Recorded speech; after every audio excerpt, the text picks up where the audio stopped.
Olá, gente, como vocês estão? Então, hoje a gente começa efetivamente aí o conteúdo da disciplina Geoprocessamento.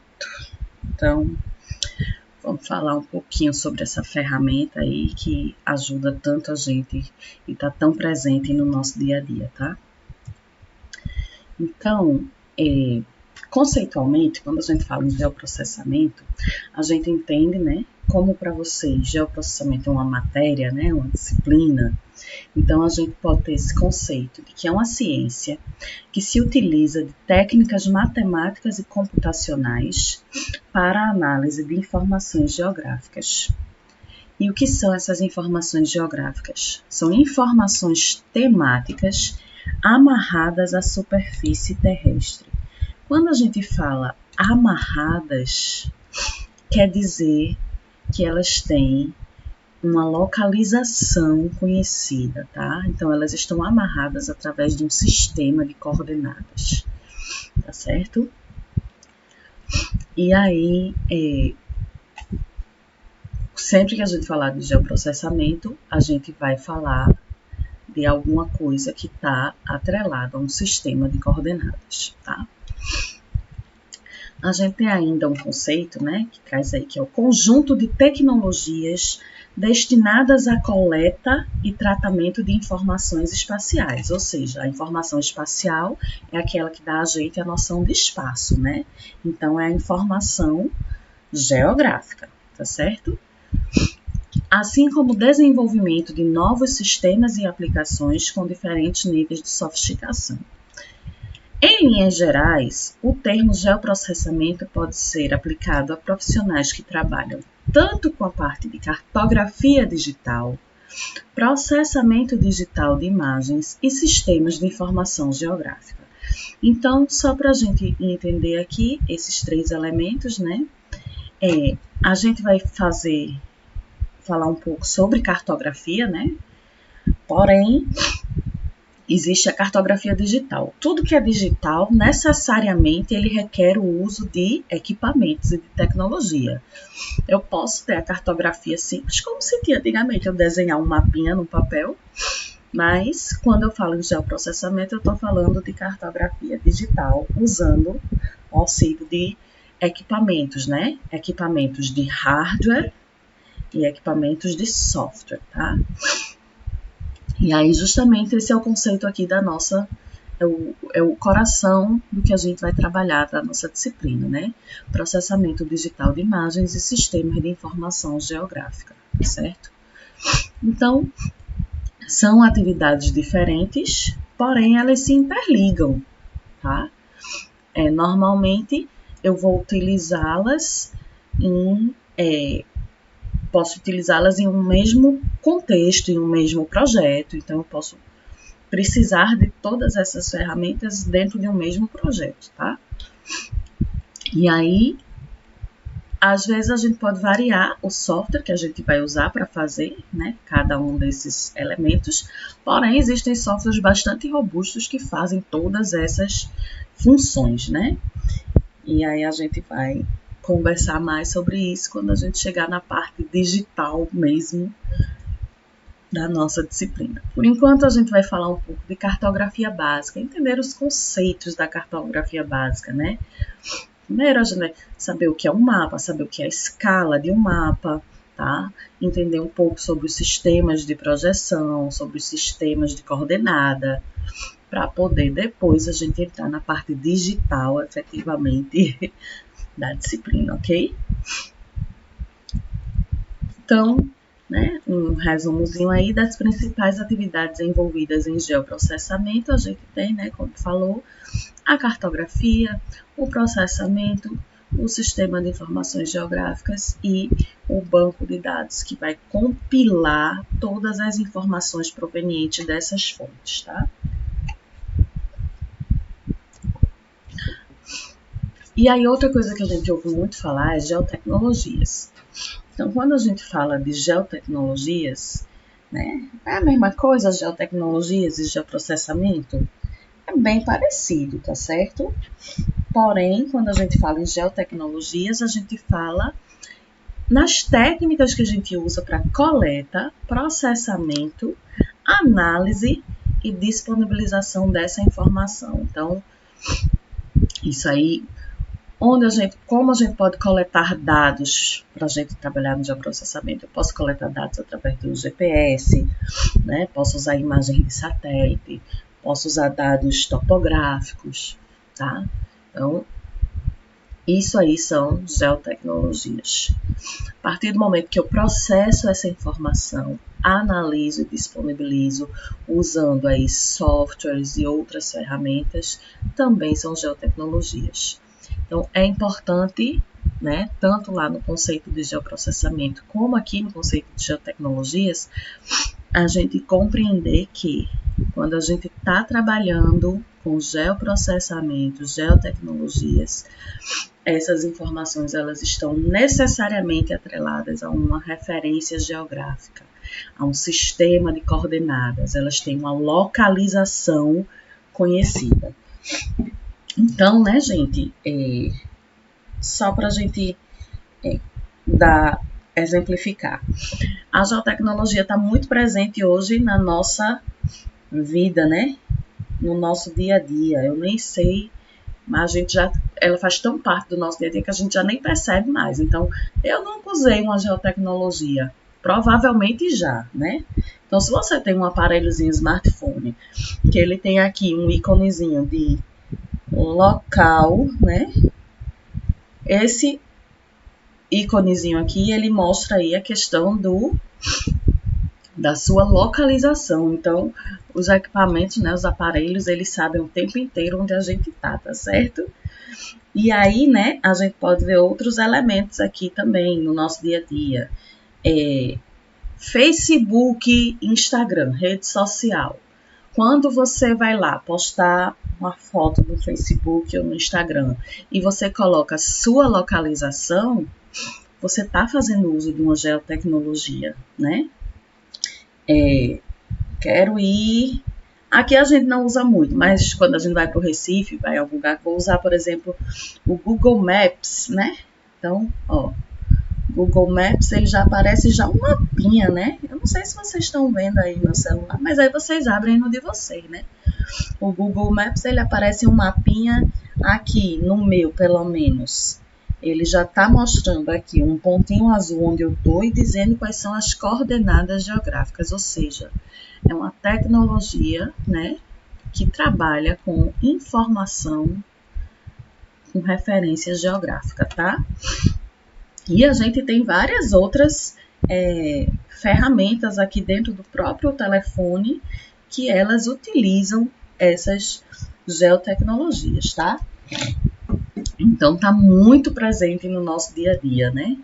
Mesmo que a gente não perceba, tá certo? E aí, né, essas geotecnologias, elas são compostas principalmente por hardware. O que é o hardware? É o equipamento, digamos assim, é a máquina, o computador em si. Qual é o computador que eu uso? Então, eu preciso de um computador, tá? Um software são os programas que eu vou utilizar. Então, por exemplo, para falar aqui com vocês, eu estou utilizando o PowerPoint, né, para fazer essa apresentação, e estou usando um outro software para gravar a tela e gravar minha cara linda, que vai aparecer aqui no cantinho para vocês, tá certo? E peopleware, ou seja, as pessoas, né, tá tratando a gente aí como um elemento tecnológico, mas a gente não deixa de ser esse elemento tecnológico, tá? Então, as pessoas, né, o computador sozinho, ele não vai fazer o serviço, ele precisa de pessoas. E aí, esses três elementos, eles vão constituir instrumentos que vão servir como suporte à tomada de decisão. Porque a geotecnologia, ela é isso, tá? Ela tá aqui para ajudar a gente a decidir. Então, quando a gente usa o Google Maps, a gente vai decidir qual é o caminho que a gente vai escolher para chegar em determinado lugar. Então, o objetivo dela é nos ajudar a decidir, tá? E aí, dentro das geotecnologias, as principais geotecnologias, né, São aí a cartografia digital, sensoriamento remoto, sistema de posicionamento global, famoso GPS, e o sistema de informação geográfica, que é justamente aqui, né, sensoriamento remoto, GPS e SIG são os eixos que a gente abrange na nossa disciplina. A gente não entra necessariamente em cartografia digital, a gente vai ver só os conceitos de cartografia que vão ser úteis na nossa disciplina, ok, gente? Então, acho que eu deixei até um videozinho na primeira aula, né, sobre o que é geoprocessamento e o que são geotecnologias, né? Então, segue, né? E aí, vamos falar agora um pouco sobre cartografia. Por que a gente vai falar sobre cartografia? Então, justamente aquilo que eu falei ainda há pouco, né? Porque a gente precisa entender esses conceitos básicos de cartografia para poder aplicar dentro do das nossas geotecnologias, tá? Então, a cartografia ela é extremamente importante para geoprocessamento. Por quê? O que é que a cartografia faz, né? Vou botar aqui o conceito, mas assim, você lembra lá de geografia, cartografia, mesmo quem não lembra direito vai lembrar, cartografia é para fazer mapa, tá? Então, tem um papel fundamental, porque o mapa é a principal forma que a gente apresenta os resultados que a gente trabalha lá dentro do geoprocessamento utilizando as geotecnologias. Então, como eu mostrei para vocês aqui ainda há pouco, né? Quando a gente abre o Google Maps, até o nome já é Maps, né?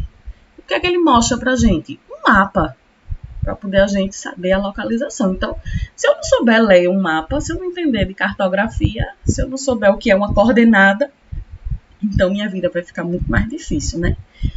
Então, não adianta eu saber fazer as análises em si, analisar uma imagem de sensoriamento remoto, se eu não souber o básico de cartografia, tá?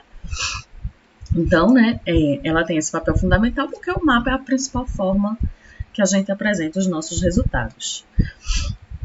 E aí a gente vai ter, né, que a cartografia, ela apresenta-se como estudos e operações científicas, técnicas e artísticas, né? Que tendo por base os resultados de observações diretas da natureza, do ambiente, ou da análise de documentação, se voltam para a elaboração de mapas, cartas e outras formas de expressão ou representação de objetos, elementos, fenômenos e ambientes físicos e socioeconômicos, bem como a sua utilização. Então, está em um conceito bem grande, né? É um conceito foi definido pela Associação Cartográfica Internacional, mas vamos lá. É ciência, porque a cartografia ela exige uma precisão, tá? Mas também é arte, né? Porque ela exige essas habilidades, né? De se vocês saber interpretar aquilo que está posto ali na forma de gráficos, tá? E aí, quando a gente fala que vai representar objetos, elementos, fenômenos e ambientes físicos e socioeconômicos, então só para lembrar, por exemplo, quando você pega um mapa do Brasil, que tem lá a divisão dos estados, né? Aquilo ali é um mapa político, tá certo? É a divisão política do Brasil em estados. Então, ele está representando ali um fenômeno, né? Sociopolítico, tá? Mas se você pega também outro mapa que a gente vê muito na época de escola, né? Na época do ensino fundamental até, né? Nem do ensino médio, no ensino fundamental. Também o mapinha do Brasil com as divisões, por exemplo, dos tipos de vegetação, né? Naquela época a gente estuda como tipos de vegetação. Então a gente vê que tem a Mata Atlântica, no litoral, né? Aí tem a parte da Caatinga, a parte mais seca, tem a parte dos campos lá no sul, Pantanal, região amazônica, Mata de Cocais, não sei o quê. Então, os tipos de vegetação, né? A gente vai compreender, né, que, aliás, em algum momento a gente vai compreender que isso aí são biomas, né? Então, quando a gente estudou lá, a gente aprendia como os tipos de vegetação. Mas o que eu quero dizer é, está representando aí o ambiente físico, né? Então, quando eu tenho um mapa mostrando a densidade demográfica dos municípios, estou representando aí um fenômeno, um ambiente socioeconômico. Então, Posso representar tanto o ambiente físico quanto o meio socioeconômico através de cartografia, tá certo? E aí, né, só para a gente ter uma ideia, a cartografia, primeiro mapa aí que tem conhecimento, que se achou, né, foi confeccionado sobre uma placa de argila por volta de 2500 a.C. Então, antes mesmo da linguagem, né, a arte do traçado de mapas, ela já existia, o homem já se expressava, né, de alguma forma, tá? E aí isso sempre foi uma necessidade, mesmo dos homens primitivos, né, de localização, né? Então, a cartografia ela é extremamente importante e ela remete aí aos tempos mais antigos, porque sempre o homem precisou se localizar, né? Localizar onde estavam as plantações, os rios, né? Então, a localização ela é uma coisa extremamente importante. Senão a gente fica perdido no mundo, literalmente, né? E aí a gente ouve muito, o que é que a gente usa? Qual é o nome? Mapa, carta? Então, assim, existem várias teorias, vários pensamentos, tá certo? Então, quando a gente for falar de escala, a gente vai ter um conceito diferente sobre mapa e carta, tá? Mas, atualmente, o que a gente tem é, né, para a BNT, o mapa, ele é uma representação gráfica, né, numa superfície plana, numa determinada escala, onde se representam acidentes físicos e culturais da superfície terrestre, tá? A palavra carta, quando a gente usa carta, então aí a gente já entende que é a representação dos aspectos também naturais e artificiais da Terra, destinada a fins práticos da atividade humana, permitindo a avaliação precisa de distâncias, direções e a localização plana, geralmente em média ou grande escala. Então, veja, basicamente, né, a questão aí o que diferencia a carta de um mapa é justamente esse elemento aqui, ó, escala, que a gente vai falar mais sobre ele, tá? Então, quando a gente apresenta uma carta, vocês podem botar aí na internet, carta do mundo ao milionésimo. Essa carta ela é dividida em folhas, né, de acordo com as normativas internacionais. Ela é dividida em folhas, em quadrículas, tá? Onde você pode ter uma visão do todo, né, das quadrículas todas, ou você pode ter uma visão somente de uma determinada área, se você pegar só uma folha, só uma quadrícula desse elemento, tá certo? Então, vou pôr aqui para vocês depois um exemplo, tá?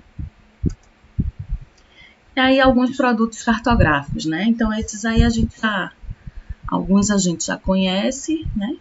Então, como produtos cartográficos, a gente vai ter o globo, né? Que o globo é aquela representação, digamos, que mais se aproxima da forma real da Terra, né? Porque o globo é aquele elementinho redondinho, né? Temos o mapa, a carta e a planta, que aparentemente elas têm a mesma finalidade, porém diferencia em questões de escala, tá certo? Então, normalmente, quando a gente vai vocês trabalham aí AutoCAD, né? Trabalharam AutoCAD, então quando vocês vão fazer um projeto, né, de uma casa, por exemplo, você usa normalmente o termo planta, né? Porque planta a gente trabalha com escalas bem grandes, né? Com bastante detalhes, tá? Você não tem um mapa de uma casa, né? Um mapa normalmente você usa quando você está trabalhando, precisa ir para um lugar mais longe. Então você tem uma escala menor, mas que abrange uma área maior, tá certo? Então, esses três elementos, esses três produtos cartográficos, eles têm a mesma finalidade, digamos assim, mas eles diferenciam pela questão da escala. E aí a gente tem uma fotografia aérea, que é exatamente isso, né? São fotografias tiradas a bordo de aviões, mas não é aquela que vocês estão lá na janelinha do avião tirando foto não, viu? Por favor. A fotografia aérea, quando a gente trabalha em cartografia, é justamente, né, são câmeras a bordo que vão tirando fotos em sequência para fazer o mapeamento da área, tá certo? E aí a gente pode usar dessas fotografias aéreas para fazer aí um mosaico, né? Juntar várias fotografias ou várias imagens de satélite também. Quando você junta várias, você vai ter aí uma área maior que você vai poder analisar. Ortofotocarta também é um tipo de imagem obtida de maneira orbital, né? A partir de imagens de satélite ou de fotografia aérea, e que elas se diferenciam por conta do tipo de projeção que elas vão ter, tá? Elas têm uma projeção plana, tá certo? E, gente, a gente vai chegar na parte mais complicadinha, tá? Então, a gente entendendo agora o que é cartografia, né? O que é geoprocessamento, o que são as geotecnologias, para que servem, vamos falar um pouquinho sobre as formas da Terra. Por quê, né? A gente precisa conhecer essas formas da Terra até para poder a gente entender onde é que estão a localização, tá certo? E também para a gente compreender um conceito extremamente importante, que é o conceito de sistema de referência coordenada, tá? Então, a gente tem, basicamente, a gente trabalha aí com 3 formas da Terra, né? Professora, a Terra não é uma só, a senhora enlouqueceu, tem 3 formas. Pois é, né? Então, a gente vai trabalhar com a superfície topográfica. O que é a superfície topográfica?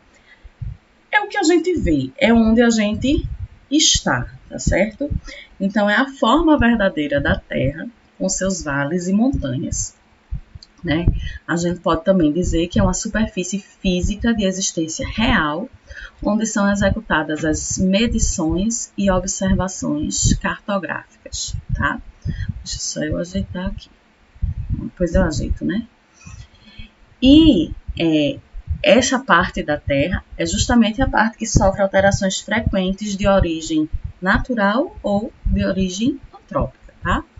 Então, o que a gente vê, onde a gente pisa, é a superfície topográfica, né? Então, aí um exemplo, tá? A gente tem, por exemplo, o Monte Everest, que é o ponto mais alto do planeta, né, já alcançado aí pelo homem, com 8.848 metros de altitude, tá? O Monte Everest, ele fica lá na cordilheira do Himalaia, no continente asiático. Então, tem um monte de filme, né, que fala do pessoal que vai escalar o Monte Everest e a série de problemas que estão relacionadas aí à altitude, né, a questão do frio, a questão da pressão, né, é um bocado de coisa. Então, quem nunca viu um filme onde alguém estava escalando o Monte Everest, aproveite e assista, tá certo? Então, isso é uma forma de relevo, né? Representa a nossa superfície topográfica. Uma outra forma de relevo, embora a gente não veja, mas também representa a nossa superfície topográfica, é a Fossa das Marianas, né? A Fossa das Marianas, vocês já devem ter ouvido falar, ela é uma depressão oceânica, ou seja, ela é um buraco lá no meio do oceano, que tem aproximadamente 11.000 metros de profundidade, ou seja, gente, 11 quilômetros para baixo, né, num buraco, tá? E ela está localizada no Oceano Pacífico. Então, provavelmente vocês também já assistiram algum vídeo, alguma coisa, né? Tem galera que é curiosa já deve ter visto alguma coisa a respeito da Fossa das Marianas, que nas profundidades maiores, até onde já conseguiram investigar, né, não tem luz. Se não tem luz, a luz não chega lá, não tem oxigênio, né, porque não existe fotossíntese sem luz. E aí as espécies de vida que se desenvolvem aqui são extremamente estranhas, né? Mas assim, isso é só a título de curiosidade, não tem nada a ver com geoprocessamento. É só para a gente entender que a superfície topográfica, né, é essa parte aqui onde a gente é a Terra em si, né? A parte da litosfera em si, né? Incluindo aí mesmo as partes que estão submersas, tá? Aí começa a confusão, mas vamos lá, vamos tentar. a outra forma da Terra. E aí, né, a superfície topográfica é extremamente importante, porque é onde a gente pisa, é onde a gente realiza as medições. Porém, essas medições só são possíveis por conta dessas outras duas formas que a gente vai falar, que é o geoide e o elipsoide, tá? Então, o geoide, ele seria a forma que a Terra teria se sua superfície fosse completamente coberta com água. Ou seja, a gente diz que é o prolongamento do nível médio dos mares, né, por sobre o continente. Então, deixa só eu... Imagine que a gente tem aqui o nível médio dos mares por sobre o continente e vamos prolongar, né, aqui, ó, nível do mar e prolonga sobre o continente, tá? Né? A gente usa a água porque a água ela vai se ajustar de acordo com a aceleração da gravidade. Então, se vocês botarem no YouTube, tem várias explicações a respeito do que é o geoide, né? Que tem a ver com a questão das forças centrífugas que atuam na Terra por conta do movimento de rotação. E aí, né, a massa da Terra se concentra no polo e etc. Então, mas assim, resumidamente, ele corresponde à superfície do nível médio do mar, né, desconsiderando aí correntezas, ventos, variações de densidade, prolongado por sobre os continentes, tá certo? Por que a gente acontece isso? Então, justamente o que eu falei, força de gravidade e por conta da força centrífuga, tá? Então, ó, um geoide seria basicamente esse formato aqui, tá? Então, você vê, né? Tem aqui uns buracos, digamos assim, aqui tem umas elevações. Então, é justamente por conta, né? Tem a ver com a superfície topográfica. Esse aqui, tá? Esse formato. Isso aqui também é uma representação do geoide, porém, essa representação ela leva em consideração basicamente essas cores aqui, né? É só uma forma de representar. Isso aqui tem a ver com os pontos mais profundos também e os pontos mais altos, tá? E aí, veja, é uma forma completamente irregular. Então, é muito difícil de ter uma definição matemática desse elemento, né? Porque ele é aproximadamente esférico, né? Mas, ó, não tá tão esférico. Apresenta ondulações, né? Aqui. E é achatado nos polos, né? E aí, é importante a gente saber que a gente usa o geoide como referência para as medidas de altitude. Então, quando a gente diz que está a uma altitude de 1000 metros, é a 1000 metros a partir do geoide, tá? E aí surge, então, o elipsoide. Então, quando a gente fala de elipsoide, o elipsoide ele não existe de verdade, tá certo? Então, é importante a gente salientar isso. O geoide ele é verdadeiro, a superfície topográfica ela é verdadeira. O elipsoide ele não existe de verdade. Então, o elipsoide ele é um modelo matemático que foi criado, né, justamente porque esse modelo aqui é extremamente irregular. Então, a gente vai ter aí conceitualmente que o elipsoide é uma superfície de referência utilizada nos cálculos. Justamente por quê? Porque tem as dimensões conhecidas, porque o elipsoide, a gente que desenha o elipsoide, tá certo? E aí é a forma definida matematicamente que mais se aproxima da forma verdadeira da Terra. Porque o que é um elipsoide? Você pega uma elipse, todo mundo aprendeu, né, o que é uma elipse, né? A elipse ela é diferente de um círculo porque ela tem um eixo maior e um eixo menor, né? E aí, para você fazer o elipsoide de revolução, você vai rotacionar esse elipsoide, essa figura, em torno do seu eixo menor, e aí você vai ter um sólido geométrico, né? Parecido aí com uma laranja, digamos assim, tá? Então, isso é um elipsoide. Fixa aqui o eixo principal e a elipse roda e aí ele vai fazer um sólido, vai formar um sólido. Isso aí é na matemática. Também vocês acham vídeo no YouTube, no GeoGebra, fazendo lá um elipsoide de revolução, tá? Professora, mas por que não usa um círculo? Porque a Terra, né? Antigamente a gente dizia a Terra é redonda. Agora a Terra é até quadrada, é plana, né? A Terra é até plana, a Terra virou, mas assim, a Terra não é plana, viu, minha gente? A Terra é arredondada, né? Esférica, achatada nos polos. E o círculo, ele não tem esse achatamento nos polos, tá certo? Que o elipsoide permite, né, que a gente faça o achatamento nos polos. Inclusive, aí, né, é possível definir matematicamente esse achatamento, tá? Que é dado pelo eixo maior, né, semi-eixo maior, menos o semi-eixo menor dividido pelo semi-eixo maior, tá? Tá aqui a formulazinha, não se preocupem, vocês não precisam saber disso, tá certo? E aí,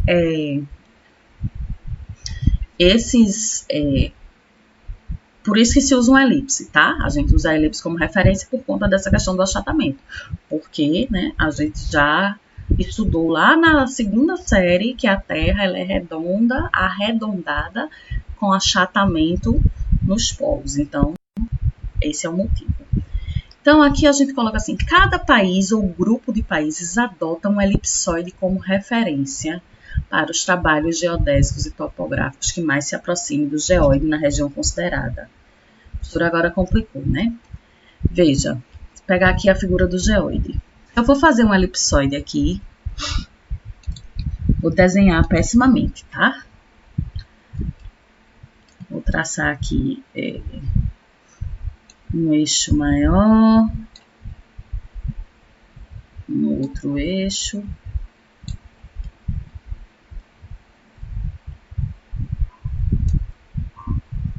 Considerando aí o achatamento, né? Ixi, minha gente, como eu desenho ruim. Vou melhorar aqui. Pronto. Então, veja. Supondo a minha elipse que está aqui horrorosa, mas tem uma mais bonita lá na frente, né? Veja que quando eu desenhei esta elipse, de novo tá horrorosa, ela aqui, ó, ela se aproxima. Mas vê aqui como ela ficou distante, né? Então, esse elipsoide que eu criei para representar o geóide, né? Ele ficou até bonzinho aqui nessa parte. Mas nessa parte aqui do geóide tá totalmente sem representar, né? Então, vamos lá. Então, a gente, né, os estudiosos aí de cartografia, eles concluíram, né, que o modelo matemático mais adequado é o elipsoide, por conta daquilo que eu falei para vocês, né, que ele permite esse achatamento e tudo mais. E aí, cada país ou cada grupo de países, ele adota elipsoides de parâmetros diferentes. Por quê? Porque o geóide ele é irregular. O geóide ele tem um formato aqui, mas aqui ele tem outro formato. Então, ó, aqui nessa figura, tá? O geóide no seu formato irregular e o elipsoide tracejado. O elipsoide ele tem um formato regular porque ele é uma superfície matematicamente definida, tá? Onde a gente conhece as medidas. Então, ó, observe, né? Ele está aqui se aproximando do geóide da forma, mas veja que tem lugar que ele nem toca, né? Ó, e tem outros lugares que ele está passando lá no meio já do geóide. Então, aqui a gente tem a representação, né? Do elipsoide, do geóide, né, suas ondulações para o alongamento do nível médio dos mares, e temos aqui a representação da superfície terrestre, né, com seus vales e depressões e suas montanhas, né, seu relevo aqui, ok? E aí eu marquei alguns pontos aqui que a gente vai falar sobre eles, que aí é a importância da gente ter o elipsoide.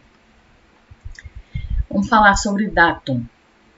O datum, né, ele conceitualmente é um conjunto de pontos e seus respectivos valores de coordenadas que definem as condições iniciais para o estabelecimento de um sistema geodésico, ou seja, de um sistema de coordenadas, tá?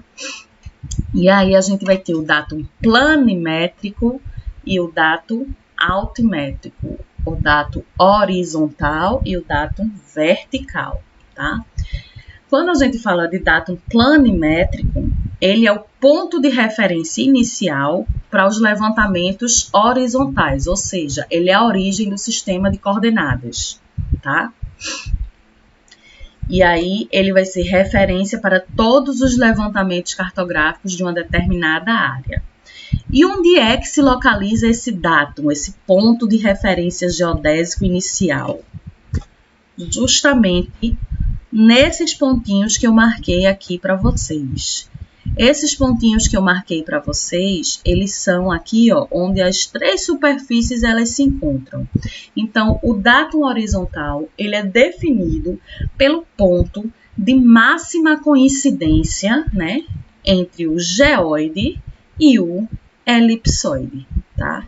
Então, onde o geóide e o elipsoide se encontram, a partir daquele ponto ali, né, ele pode ser definido um datum horizontal, que é justamente o que vai ser utilizado como referência para os levantamentos geodésicos horizontalmente, ou seja, as coordenadas, a localização, latitude e longitude, tá?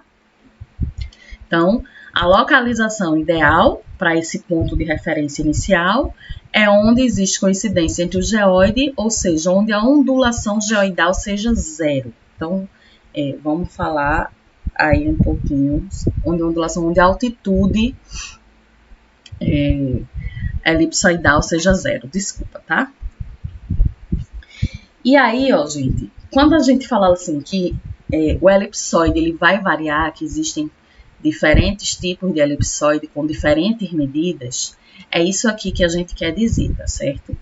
A gente tem, né, dois tipos de datum, né? A gente tem o datum geocêntrico e o não geocêntrico, tá?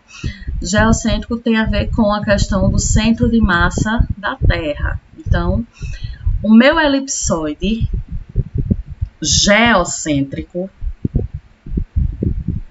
o centro do elipsoide, o que é o centro? Só para a gente lembrar, é aquele lá, ó, eixo. Minha gente, eu não sei desenhar, viu? Eixo. Então, o centro do elipsoide, ele coincide com o centro de massa da Terra, tá certo?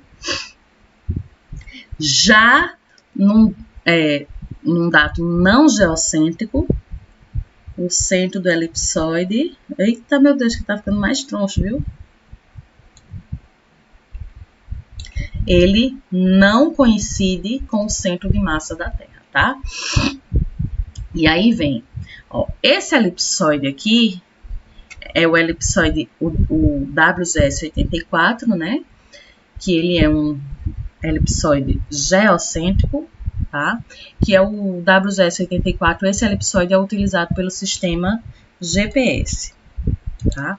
Então, observe, né, o ajuste, esse irregular é o geóide, tá, gente? O regularzinho é o elipsoide.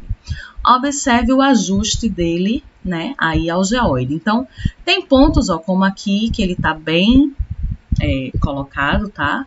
E aqui tem outros pontos que ele não está tão bem. Mas esse é o que é utilizado mundialmente, né, pelo sistema GPS, como sendo o que melhor se adapta em todas as regiões do planeta. Porém, cada grupo de países ele pode definir o seu próprio elipsoide que melhor se adapte naquela região. Então, por exemplo, eu posso deslocar, né, esse elipsoide, como eu fiz aqui, desloco o centro dele, aí ele deixa de ser geocêntrico, não coincide mais com o centro da Terra. Posso modificar as medidas dele de eixo maior, de eixo menor e de achatamento, tá? E aí, o que mais se adaptar. Então, eu quero mapear essa região aqui, por exemplo.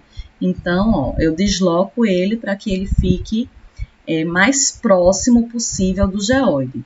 Veja que esse elipsoide não fica bom para eu representar essas outras áreas. Olha a distância que tá, ó, do elipsoide para o geoide, né? Aqui, ó.